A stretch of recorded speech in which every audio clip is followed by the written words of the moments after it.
Hi, I'm Thom Dennis, and I'm here today to explore something that I don't think many people are talking about.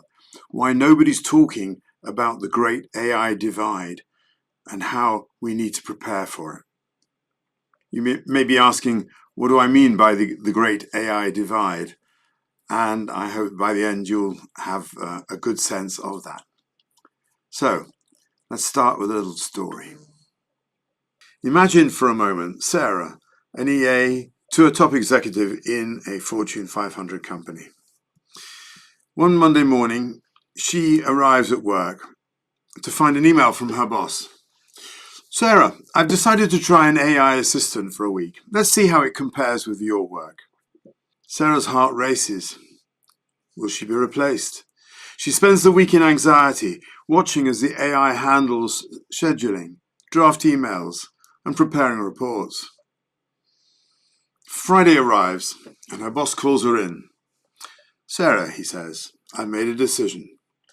The AI was efficient, but it lacked something crucial. Your insight, your ability to read between the lines, your emotional intelligence. I realized this week that true leadership isn't just about efficiency, it's about human connection. Quite apart from anything else, you manage me and my foibles in a way that an AI never could. You bring things that AI can't match. So what I want to do during this presentation is just to explore what is AI, where have we got to. I don't want to make the assumption that you in your very busy jobs have had the time to really understand all the different aspects. So I hope to try and cover a lot of them. The advantages, the disadvantages, the implications of AI coming in as it is so fast.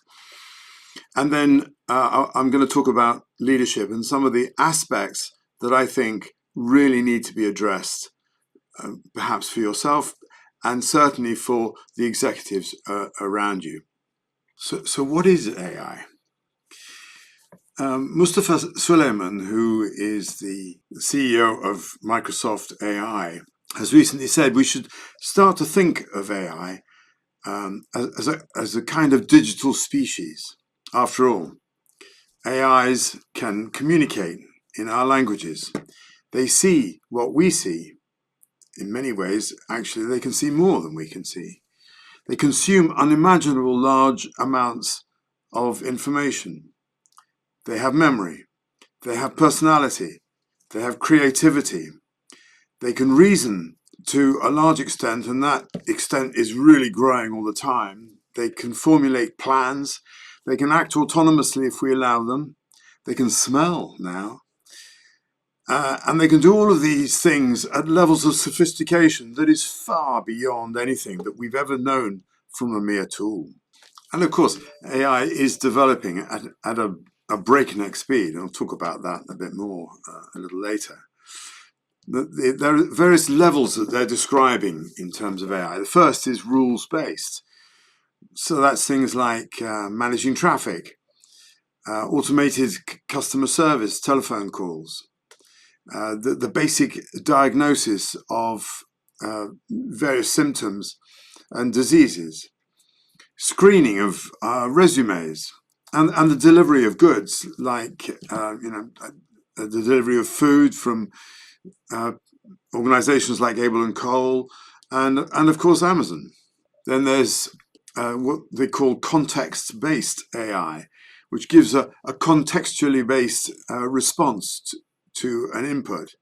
So things like Siri that most people use on their iPhones, having personalized diaries, personalized shopping. If you go onto Amazon and you say that you're interested in something, it'll give you a flood of similar things, and you've probably experienced this with getting emails, and you don't know quite why, but you remember that some time ago you expressed an interest in something like a Persian carpet, and all of a sudden you're getting all these adverts for Persian carpets. There's the medical analysis of patterns. There's targeted advertising and marketing, as I've described, and now even to the extent in shops with facial recognition and so on. Some shops are watching what you are looking at and then trying to offer you more of these things. And then there's what they call narrow domain AI. Things like the diagnosis of specific diseases like cancer through the analysis of vast amounts of data.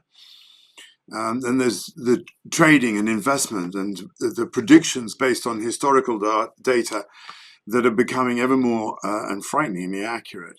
Managing risk, maximizing returns in the banking and insurance industries. And then there's providing accurate language translations, including the nuances. Although I have to say that my experience, for instance, of the more complex languages like Hebrew, the AI's got some way to go yet. But nevertheless, the results are extraordinary. And in education, providing real-time feedback to students.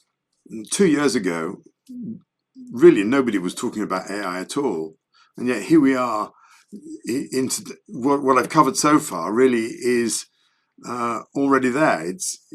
It's in place and being used. It's really spreading, and we're getting this experience of AI just permeating pretty much everything. So, what are the advantages today? In the medical world, they're finding that there's an extraordinary improvement in the speed and accuracy and analysis of diseases and so on. There's better diagnosis and is leading to faster interventions. Traffic management. You now have a lot of autonomous cars, and that's growing all the time. There's certain cities in the world where taxis with no driver are current. It's happening now. Lawyers are finding that some of the really time-consuming drudge of really analyzing data to find good defenses, for instance, AI can do this so much faster and cover so much more ground. It cuts out unnecessary loads of work, writing, researching, the speed of work, efficiency. You may be a bit sort of put off by it, but facial recognition is being used in all sorts of environments, and of course, particularly by the security forces and by the police. AI is beginning ever more to predict behavior. They say that, I think it's in Walmarts in the US now, they can tell often that a woman is pregnant before she knows, because of the various drugs that she is buying. There's a prediction that everybody will have some sort of smart assistant. As Imad Mostak, the founder of Stability AI, said recently, no one will have the need ever to be alone again. And note, I'm not necessarily advocating everything I say here as being right or as good, but these are considerable influences that I'm quoting in the AI business. Another of his quotes was that EA knows you intimately and how to support you in your healthy eating, staying fit, doing what's necessary. And certainly, there, from the Fitbit to apps on your phone, there are all sorts of AIs now that are helping people in their personal development and physical fitness. And I want to say a word or two about the advent of robots, because that's something that is being really hyped. And there is a phenomenal amount of money going into the development of what they call, robots, but particularly humanoid robots. Some of these are showing sort of the convenience for us as humans in things like geriatric support. Humanoid robots are improving real-time abilities working alongside humans. And one of the significant development aspects is if you teach one robot something, they all learn it.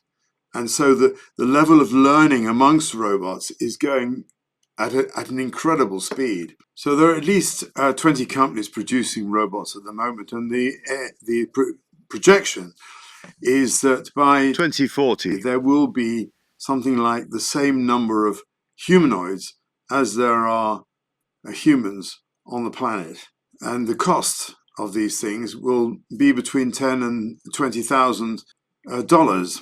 So rather like buying a car, you could lease these things for perhaps $100 per month.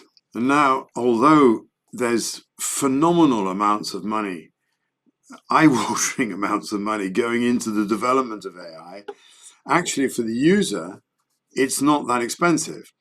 And you may have heard that the next version of iOS for the Apple iPhone is going to incorporate AI, which they call Apple Intelligence.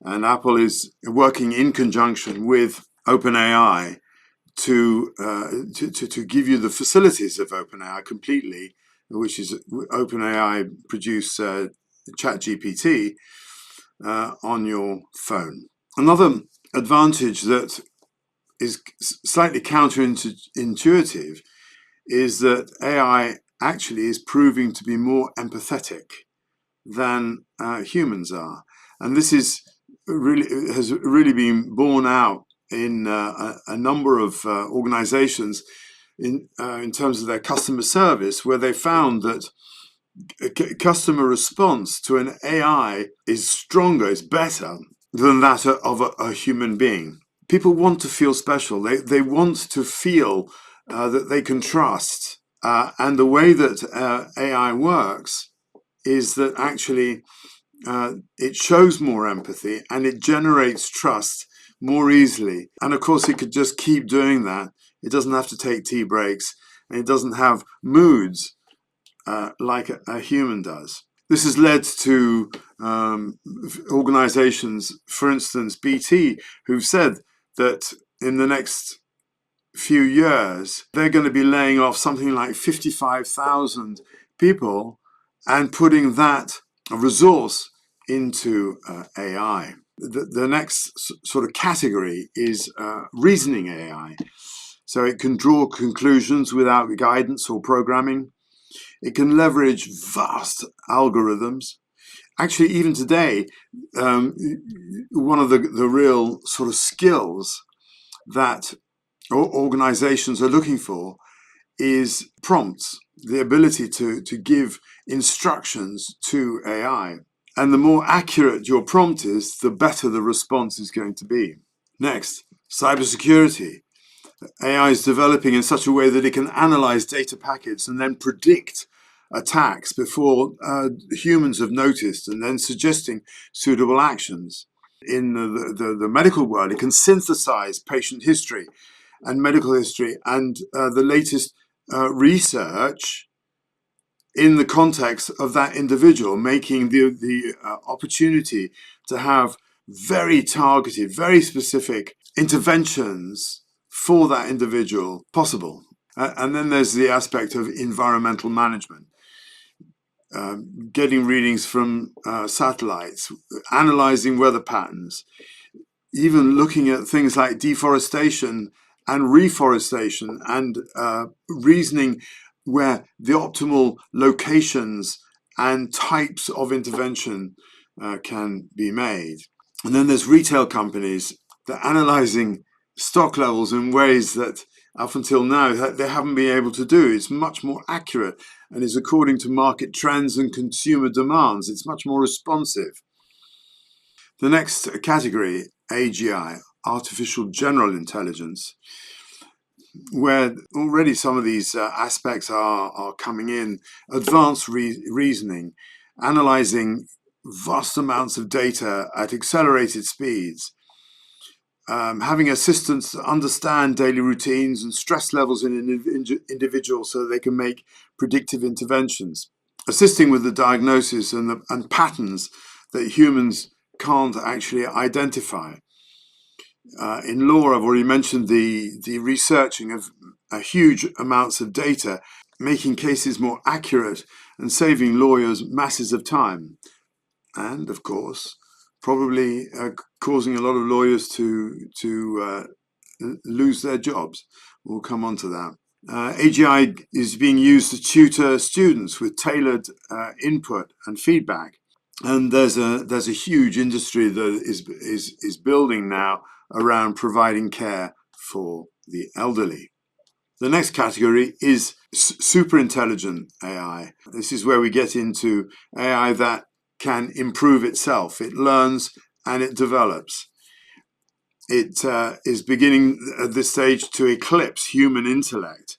They talk about AI having IQ, intelligence quotient, just hundreds, if not thousands of times greater than a human today. AI that continuously enhances its own understanding and abilities. It starts to look in science at things like the mysteries of dark matter, looking out and finding cures for diseases, opening up all sorts of possibilities actually that today we cannot imagine. In the house, and this is already, we're already seeing this with humanoids, doing the cooking, the cleaning, and all sorts of household chores, and so on. So let's look at some of the predictions that are coming out at the moment. In terms of the scale of the impact, they say that 40% of global employment is exposed to AI. That's from the IMF. In advanced economies like Britain, up to 60% of jobs could be shaken up or eliminated in the next 6 years. The Institute of Public Policy Research have said that the worst scenario is that 8 million jobs in the UK could disappear in the next 10 years with no GDP gains. There's a sort of a central scenario that they offer where about 4.5 million jobs may disappear, but there will be some economic gains of about 6.3% of GDP, which is about £144 billion a year. And the best case scenario they predict would be full augmentation. All jobs at risk are augmented to adapt to AI instead of being replaced, leading to no job losses and an economic boost of 13% to GDP, which would be about £306 billion a year. If you talk to the experts in AI, they are much more seeing the worst case scenario, not the best, where there is a significant displacement of jobs. As far as the speed of change is concerned, there's about 37% of business leaders have already started replacing staff with AI. And there's many more job losses expected in this year. In the legal industry, AI could automate 45% of legal tasks, according to Goldman Sachs. Oxford University research says that in accounting, there's a 95% chance of job losses. In the creative arts, AI is now capable of writing emotionally moving stories, and indeed, it could potentially make entire movies within the space of 2 years. And in agriculture, AI farming that market is expected to grow from about $3 billion to $12 billion by 2026. So let's, for a moment, look at the less desirable aspects of AI. If you look at Ukraine today, who have got so many clever programmers, they have been developing AI-driven weapons for the battlefield. So there's autonomous drones, there's the use of robots. And speaking as an ex-soldier, the dehumanization of using these effectively robots is very worrying. And there's all sorts of arguments going on now about the autonomy of these things and what AI they're using to just say, all right, when you see something, kill it. And the dangers, obviously, in developing this technology. And also, actually, one thing that AI-driven robots can do that we can't is they can just keep going, which means that there is no night and there's no rest. And so the implications for human beings is very significant. More generally speaking, looking at the introduction of AI, I think there's a real danger about the dependency on technology. And the questions are, how do we risk manage this when we're really in a headlong rush to advance? It's one of the things that, well, they say every 6 months, another zero is added to the cost of plans for computer clusters, which has led to a scramble to secure sufficient power contracts for the next decade. In the AI industry now, they're saying that there is not enough power generation in the US to power the development of AGI. So they're looking at ways to gain more power and buying up transformers and green sources of power just to be able to generate enough for what they're trying to create. It's scary stuff. One of the predictions they're talking about today is that there will be 10 billion robots by 2040, and that everyone will own a humanoid, and, quote, labor will be optional. Well, one of the things that concerns me is that these predictions are being made by people who are fabulously rich, mostly based in California, and they're completely out of touch with the aspects of humanity that are going to be left out. I make this comparison with the pandemic. I remember the speech that the Queen gave during the pandemic, and she said, "We're all in this together. We're on an equal playing field." I can't remember her exact words, but actually it proves that was quite the opposite of the reality. And actually, those who had a lot of money ended up far, far richer, and those that were very poor ended up far worse off. So that was a great divider of people, and I feel that there's a great danger that AI will happen the same way. I've seen robots that can clean toilets. I've seen robots that can actually, I used to say that the one thing that AI wasn't going to be able to do was to replace body workers, people who do massage, and yet there are now massage machines, which I've seen, working with AI to give incredibly sensitive massages. You can program these things with all the knowledge of the musculature and also the nadis and the meridians, so that they can give this extraordinary massage.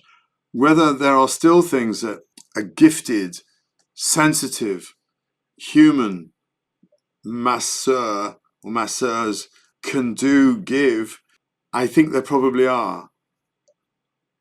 But the lines between what we think as our human abilities and senses are really, the differences between us and what AI can do are being whittled away at an extraordinary rate.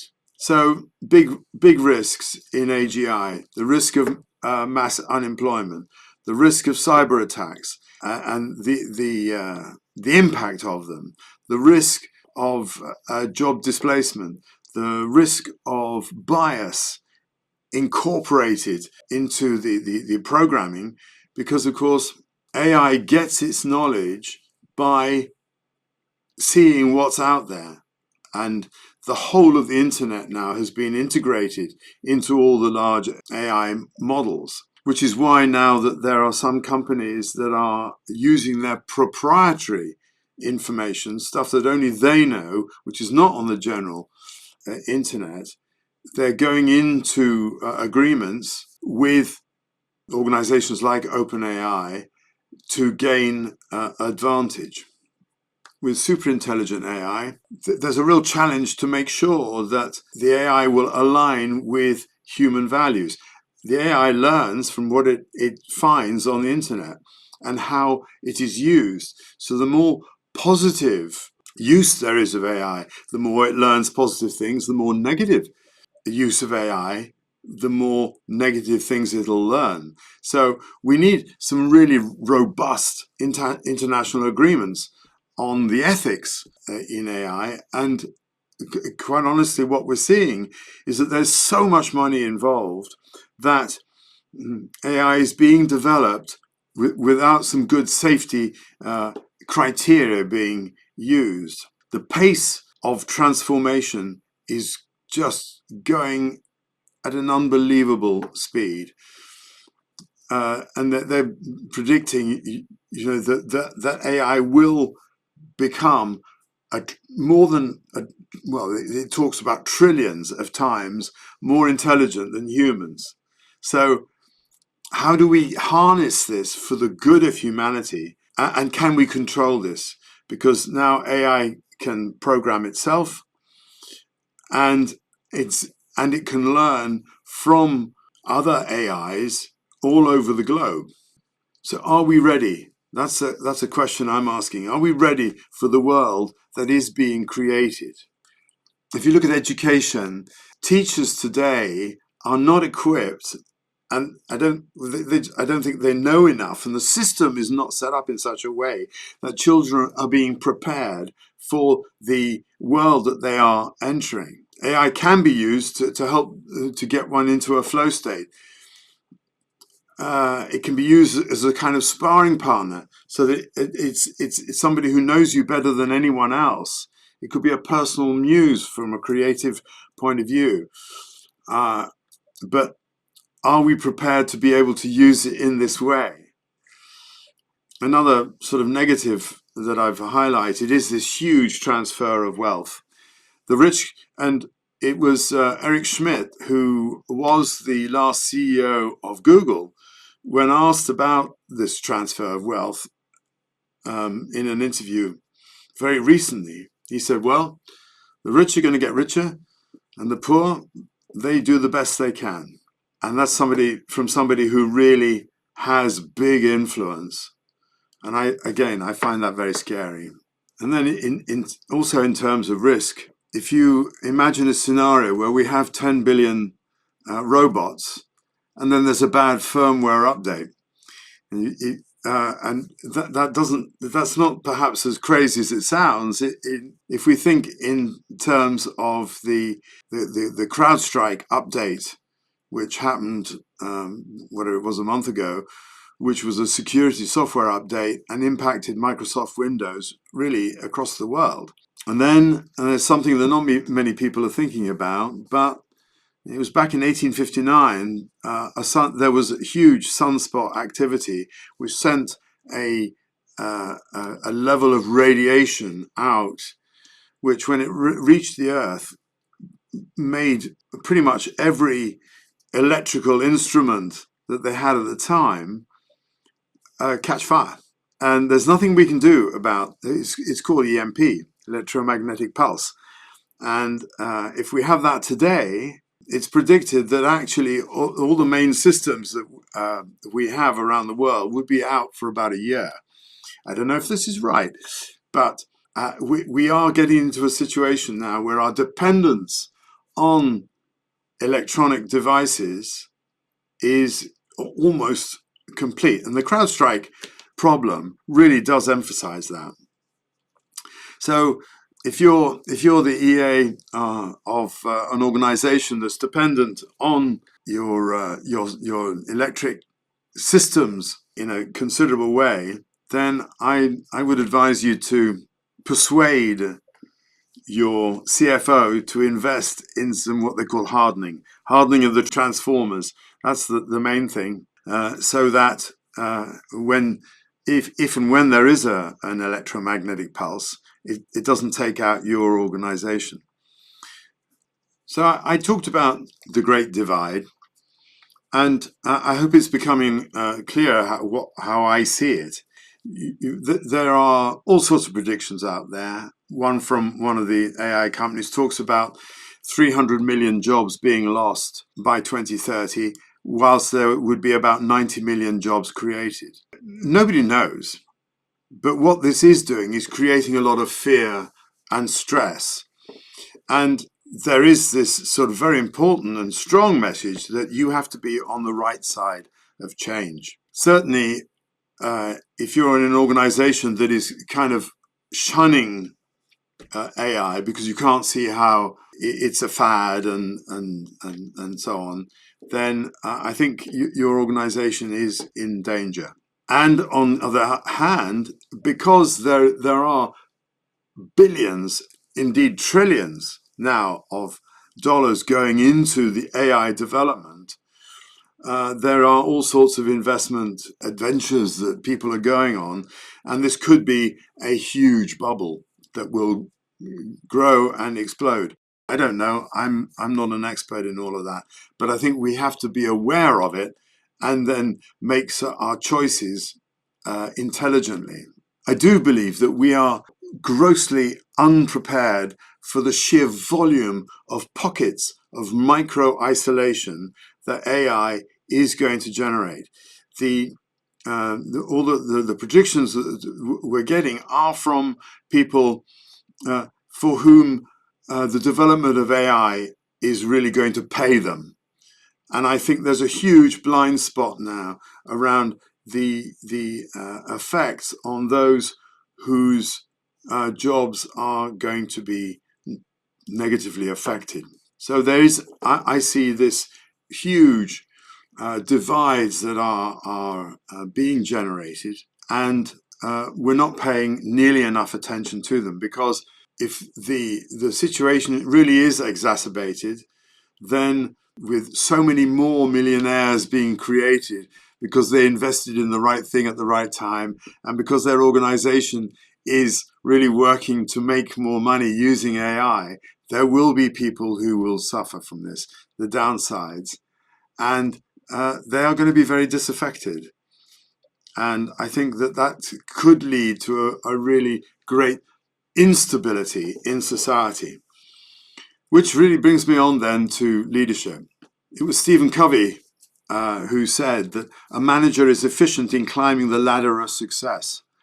A leader is someone who determines whether the ladder is leaning against the right wall. And by that, what I mean is that leaders have really got to be asking themselves, what are the consequences, the unintended, largely, consequences of what is now this headlong rush to adopt AI, really, because it's going to be more efficient, more productive, and it's going to save money. And it's leaving out all the human aspects of our lives. So it's going to be down to leaders to really look at how can we balance the efficiency gains of AI with the human aspects of their organization. What are the challenges of hiring and retaining talent today? Because more and more AI will make demands, specific skill demands, and it's already there are predictions of, for instance, those who can write prompts for AI. There's going to be a huge shortage of these people. Counter to the saying that we had really quite recently, which was, well, AI is coming, and therefore the skill to have is programming.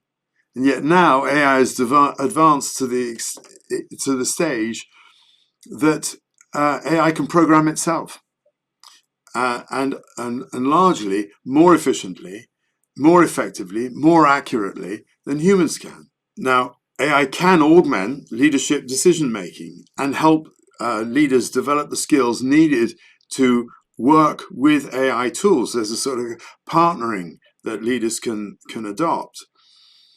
But the ethical considerations that leaders have got to navigate in implementing AI is is something, particularly around job displacement and data privacy. These are skills that are not taught at the moment and have to be developed. I do a lot of work with CEOs, helping them develop the skills and the self-awareness to lead in the environment that we are in and in the environment that's developing. And I really have this question for CEOs: how are they going to keep up with this level of change? Do they have the right teams in the C-suite? Some organizations now have put AI in the hands of the head of HR. Some organizations have put AI in the hands of the CIO. What's the difference? And what's the relationship between these people and the CEO? And is the CEO getting the right level of nuance of information from these people?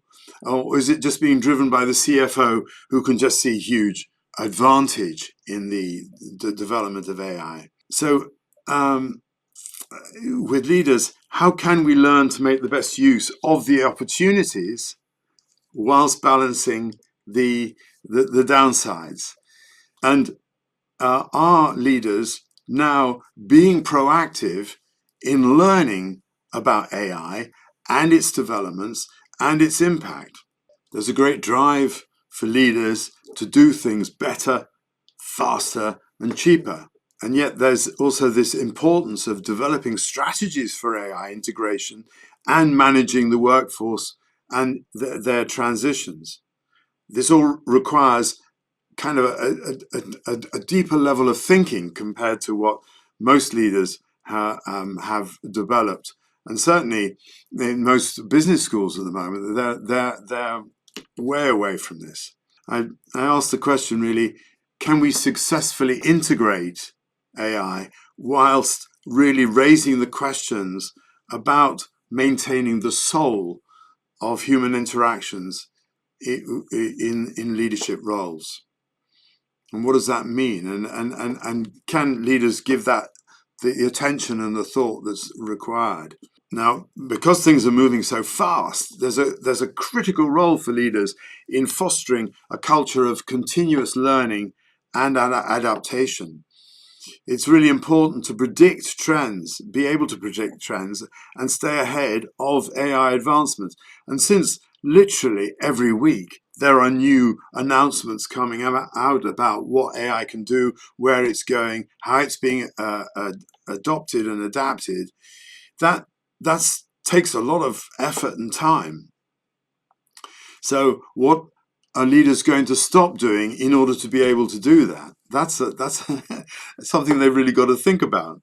Another aspect of leadership is, for me, I see a real crucial importance of distributing intelligence and the capability to all. Otherwise, this is going to create yet another division. And at the same time, there's a reluctance in a lot of organizations to do that because of competition, the natural resistance to being transparent. And there are real differences in different parts of the AI world at the moment, where some people are talking about openness, allowing everybody access to software, and in other parts where there's proprietary information and software. And if you think about it in terms of food production in the world, if we all collaborated, there would be enough food for every human being on the planet. And yet there are millions, some would say tens, if not hundreds of millions of people who are starving and they don't have enough. So human nature being what it is, we have not created a system where we can distribute food and indeed water fairly. So can we do it with AI? This is a real leadership challenge. The risks in terms of cybersecurity and EMP, these are things that leaders have got to be thinking about. And typically, if it's going to cost money in organizations, there is a mindset of what I would call willful blindness. We'll take the risk. And I don't think that that's okay. I really think that we've got to be thinking about what are the risks and what do we need to do to protect ourselves, to protect the organizations, and to protect the level of humanity that we actually need. A lot of the AI experts in the world are saying that we in the next 10 years, or up until they use a sort of a target date of 2030, by 2030, we will have gone through a really difficult transition period, but we'll come out of that into some kind of nirvana. Well, I really hope for that. And at the same time, I think we've really got to be aware of the potential downsides and how do we mitigate those, and how do we plan in such a way that, yes, we can use AI in the most positive ways and avoid the divisions through a kind of willful blindness, because the indications are already there. So a few final thoughts. There's things that we need to develop. First, I think, is the need for and the importance of community. And you, as the EAs and the PAs, the liaison, the glue, in a sense, between the C-suite and the rest of the organization, having this sense of community and fostering that, I think, is potentially a really important role for you. And you may already have it, but if you don't, I'd really encourage you to think about that. As your company increasingly adopts new technologies, then you've really got to look at how do we address the tech anxiety amongst the employees. It really has to become a priority. So that means training. What are the training programs that we have for ourselves, for our people? Are we preparing people? And particularly from my point of view, the leaders, are they resourced to manage the challenges and lead their people through the changes that are here and are going to get significantly greater? Fostering open communication, reducing employee stress, and looking after the mental welfare of people, because the stresses are getting greater. So yes, training, offering resources, workshops, help desks, counselling, all of these things are part of exploring and valuing what makes us human. Because we can use AI in amazing ways to improve our lot as human beings. And it is going to require really proactive thinking. So as PAs, EAs, executive support people, I really want to leave you with this thought that your job is developing, it's going to develop, so stay ahead of it. Learn what's coming and plan how you can make the best of it and maintain and indeed enhance your role as a truly indispensable person in your organization. Good luck and thank you. And if there are leaders in your organizations that need that development help, then get in touch, because that's what we do. We're developing leaders for the future. And the leadership programs that we have are nothing like a standard leadership program you'll get off the shelf. These are specifically designed to help leaders manage themselves and the aspects of the organization in which they're working for the future. My name is Thom Dennis. It's been a pleasure to be with you, and thank you for your attention.